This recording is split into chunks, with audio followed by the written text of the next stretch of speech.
Hey folks, Kevin here in Japan, in Kobe, Japan, coming to you with another video here on the Busan Kevin channel. I want to get kind of back to the roots of making some informational videos, not shiny, not polished, not well produced, but with content. And one question and that's because I don't have time to shine things. One thing that a lot of people ask, I still get this question after many years of living abroad.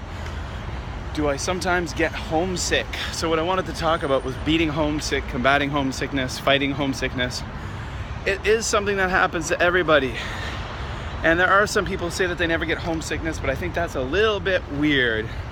I've also met a few people who say that they never miss their own country. I think the people, and those people who I've met who say that tend to have some kind of beef about where they're from. So they've got some kind of baggage or issues about where they come from or something that happened in the past.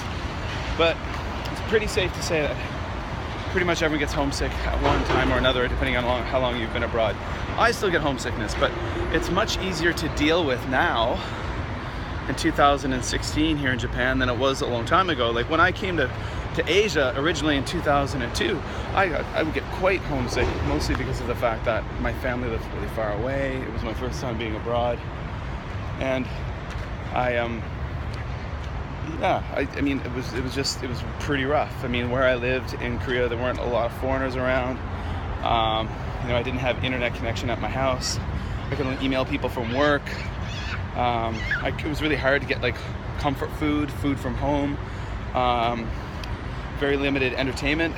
What I would do to try to beat homesickness is I would, there was a video shop near my place, and I had a VCR, and I'd rent VHS tapes of lots of movies and watch lots of movies and stay at home.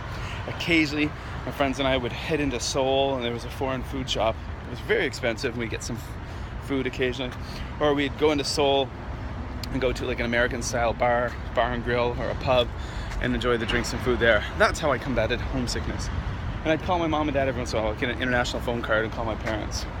Now in 2016, it's quite easy. I mean, in my backpack right now, I've got some Coronas because my wife wanted me to make tacos tonight. So at our local supermarket, I picked up just an old El Paso taco kit. There you go. And we found a lime. We found out they had lime, not so common. And my wife wanted Coronas.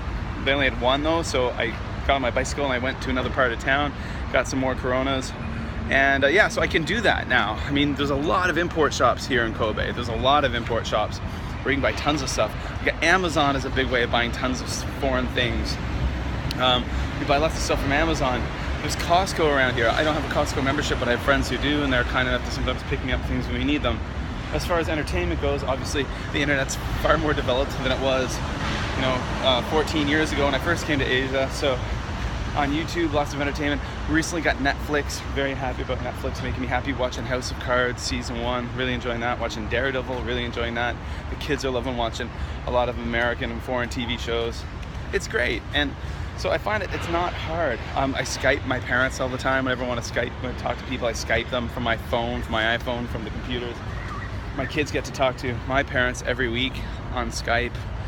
I get to show my parents, give them a tour of our balcony garden every weekend.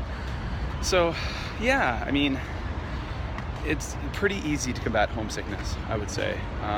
If foreign food you miss, there's tons of restaurants in a place like this anyway. Now, it might be a bit more challenging if you're living in the Inaka or a more rural area where you wouldn't have the variety, but if you're in a big city like Tokyo or Nagoya or Osaka or Kobe or Fukuoka, you'd be surprised at how international they can be. A lot of international cuisine and stuff. So there we go. Those are some things I do to combat homesickness and things you can do as well.